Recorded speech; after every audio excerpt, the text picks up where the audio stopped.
हरिओम. योगदास श्री जयगणेश जोशी यांनी केलेले आत्माराम या ग्रंथाचे हे निरूपण. अध्याय 4, ओवी क्रमांक 10. प्रतिज्ञा करावी प्रमाण, ऐसे बोलतो हा कोण. नाशिवंत केले मदार्पण, त्याही मध्ये तो आला. श्री समर्थ नाशिवंत कोणत्या टोकाला जाऊन पोहोचले आहे याची कल्पना शिष्यांना देत आहेत. कारण नाशिवंताच्या व्याख्येत या इतक्या टोकाचा विचार सर्वसामान्यपणे होत नाही. यामुळेच आता शिष्यांनी विचारल्यासारख्या शंका उद्भवतात. श्री समर्थ शिष्याला म्हणत आहेत की बाळा, मी तुला माझ्या प्रतिज्ञेचे आत्ताच येथल्या येथे प्रमाण देतो. मला सांग की आत्ता मला जो शंका विचारत आहे, माझ्याजवळ जो बोलत आहे, माझ्या प्रतिज्ञेचे मला प्रमाण विचारत आहे, तो कोण आहे. श्री समर्थांच्या प्रश्नाने शिष्य चांगलाच गोंधळलेला दिसला.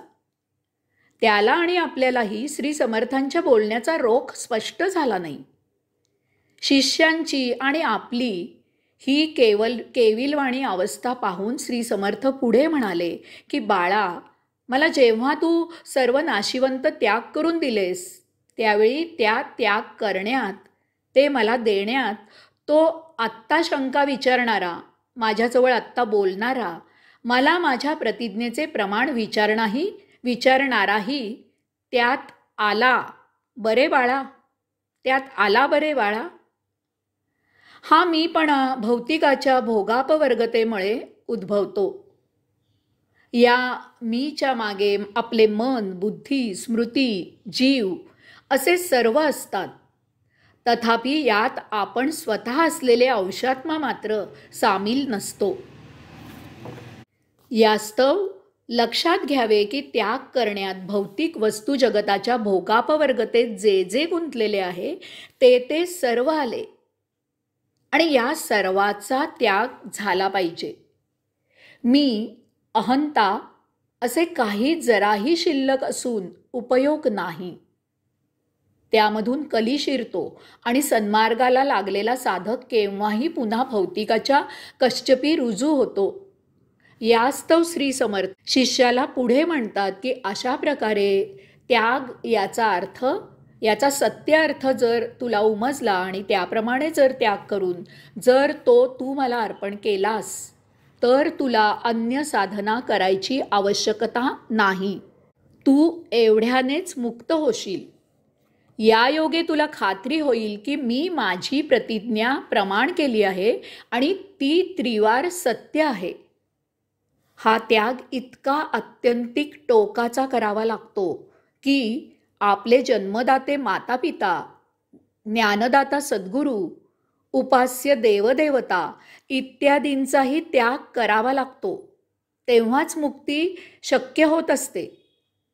मुक्त याचा अर्थ आता आपल्याजवळ एका स्वात्म्याशिवाय अन्य काहीही उरले नाही. शेवटी स्वात्मा हा भावही नष्ट होतो. तेथे मुक्तीची यात्रा संपन्न होते. अशाच्या आत्मारामात प्रवेश होतो. आता पुढची ओवी क्रमांक 11. तू म्हणसी जे दिधले, तरी देयास कोण उरले. जे उरले ते झुरले मजकडे. श्री समर्थ या ओवीत सांगतात की बाळा, त्याग हा इतका सोपा नाही.